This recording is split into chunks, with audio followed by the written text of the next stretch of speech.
Estimados compañeros y compañeras, para nosotras es un placer poder compartir nuestro trabajo que lleva por título Espacios escolares de la infancia, una investigación sobre el uso de los espacios por alumnado de educación infantil. Mi nombre es Noelia Ceballos y junto a mi compañera Ángela Saiz vamos a ir relatando los principales resultados de esta investigación. Los resultados que vamos a presentar aquí corresponden o forman parte de una investigación mucho más amplia. En concreto, vamos a poner el foco en la primera fase, que tiene como propósito comprender las geografías escolares de la infancia, en concreto de los niños entre 2 y 6 años en escuelas de educación infantil y primaria de Cantabria, en España, desde la mirada de las maestras en formación. Las geografías de la infancia tienen ya una larga trayectoria. Comenzaron en los años 80 en el marco de la geografía cultural, cuando algunos investigadores de dicho campo se preguntaban sobre si en sus trabajos, en los conocimientos que se habían ido acumulando sobre la geografía, estaban representados todos los colectivos. Es en este momento, en los años 80, a la luz y al calor de algunos movimientos sociales, cuando comenzamos a preguntarnos sobre las geografías de diferentes colectivos, mujeres, distintas culturas y también de la infancia. En concreto, las geografías de la infancia busca conocer el modo en el que los niños y niñas experimentan, interpretan y dan significado a los espacios que habitan, así como las prácticas y actividades que en ellos realizan. Si bien su marco inicial no era la escuela, sino más bien los espacios sociales y locales, rápidamente se vio el interés de focalizar en una institución en la que los niños y niñas pasan gran parte del tiempo de su vida.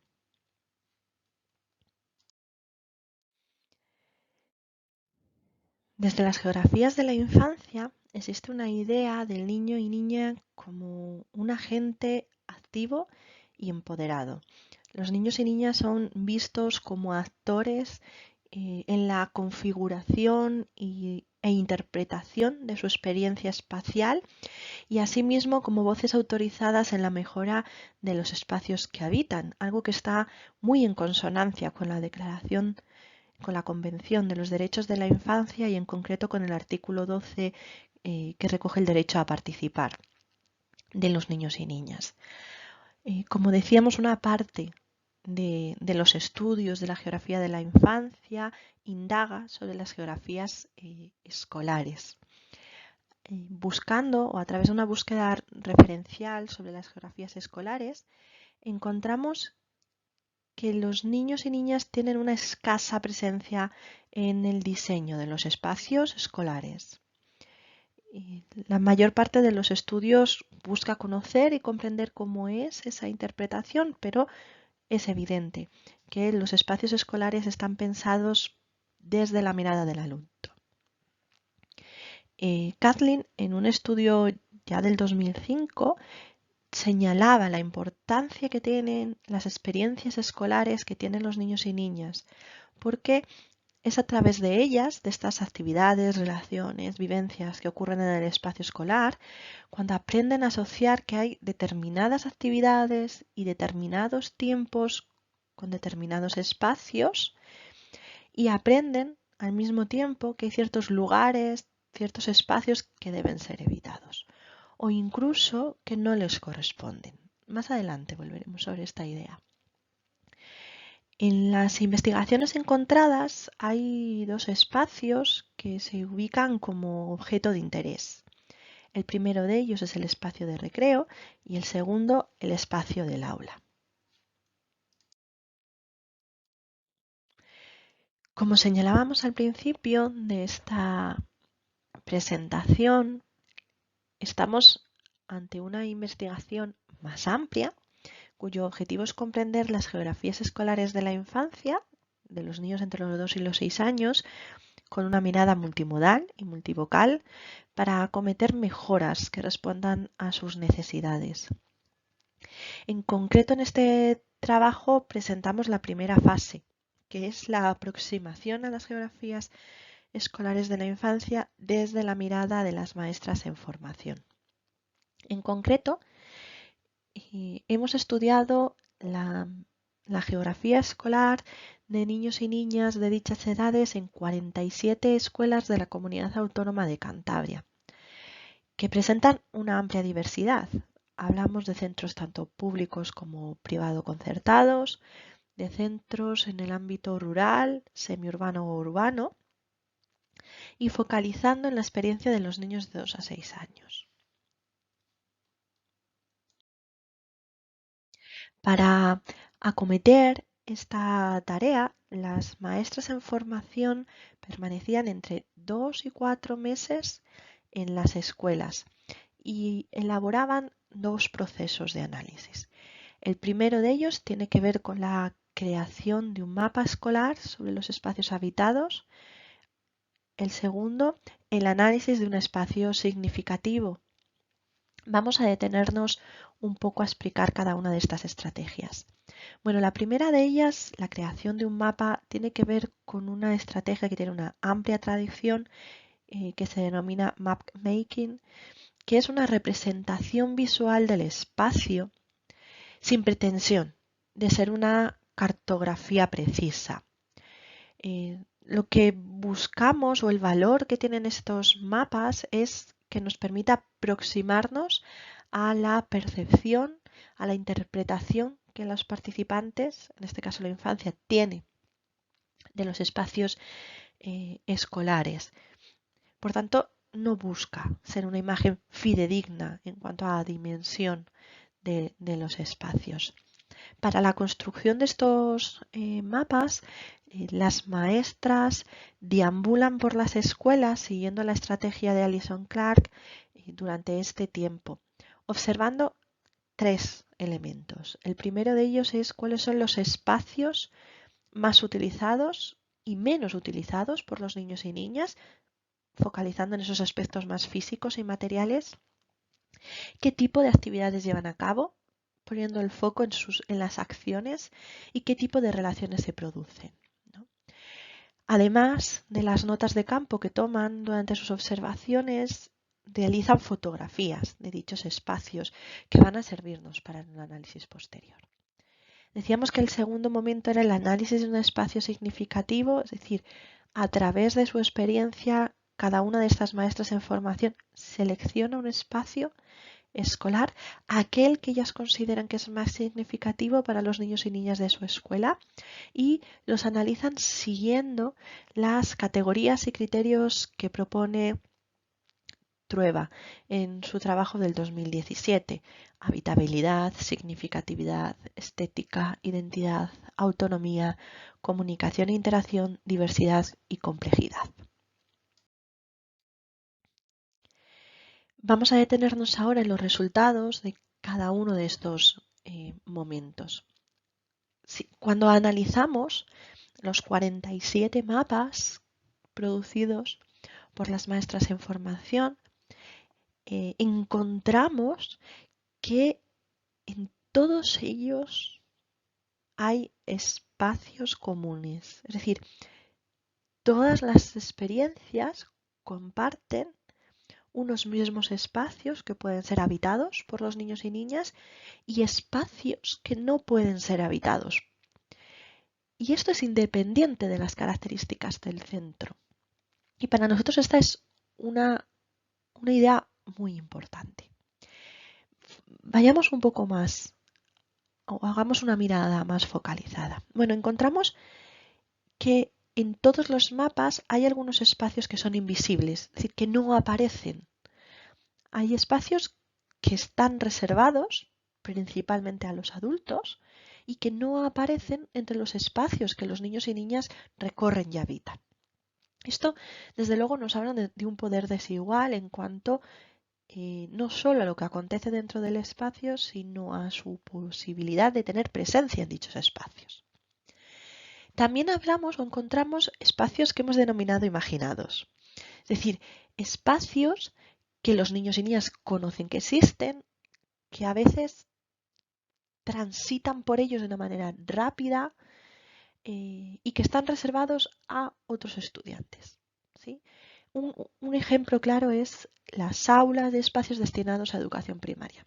Para los niños y niñas de educación infantil, esos espacios están prohibidos, no pueden subir, no pueden usarlos, pero ellos los conocen, saben que existen, a veces pasan de camino a otras aulas por ellos y además imaginan cómo son esos espacios. Tienen una idea construida en su imaginación sobre qué sucede allí.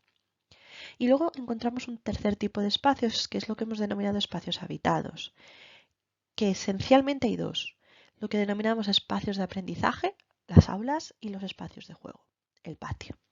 Dentro de los espacios de aprendizaje, las aulas, encontramos también que aunque los niños y niñas a veces conocen y visitan todas las aulas, no hacen uso de todas las aulas.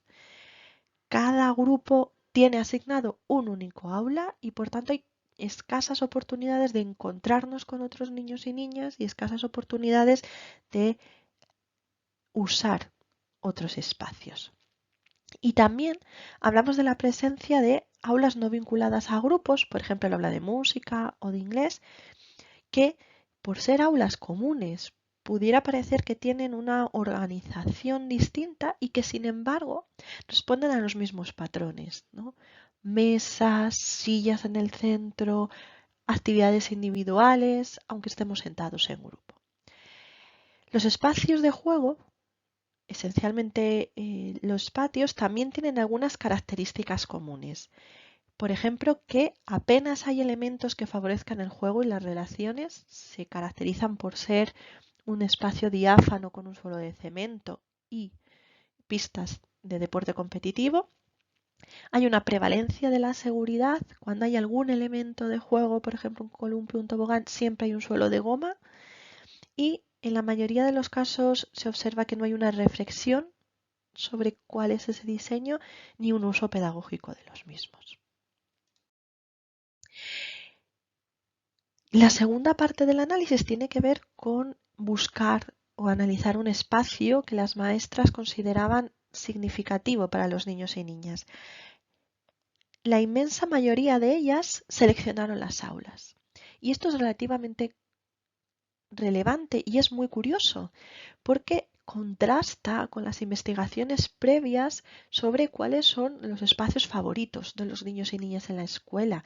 Y así encontramos trabajos como por ejemplo el de Ceballos y Susinos en 2019 o el de Kellogg y Jexton en 2018 que nos hablan de que los niños y niñas no eligen las aulas como lugares favoritos.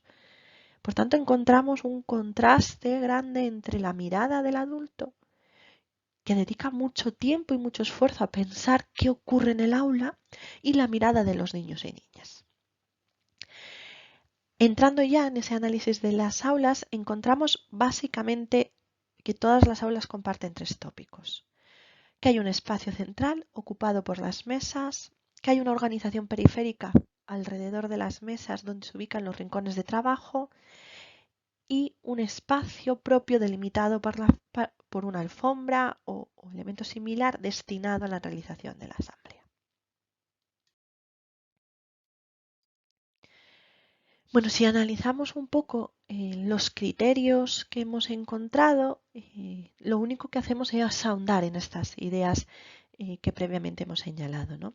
Bueno, en general, las aulas no son definidas como lugares con un alto grado de habitabilidad, ¿no? Están lejos de ser espacios de calma, de satisfacción, de tranquilidad. Están excesivamente sobrecargados, llenos de colores estridentes, sin tener un espacio para el descanso. La significatividad, es decir, la conexión entre espacios, nos muestra que es muy escasa. No se produce apenas ósmosis, que es esta conexión entre espacios. Los espacios de aula son todos muy estándar, son muy similares independientemente del grupo de alumnos en el que estén. Estéticamente decíamos, aunque se ha ido mejorando, siguen teniendo una gran carga de imágenes estereotipadas, de colores estridentes.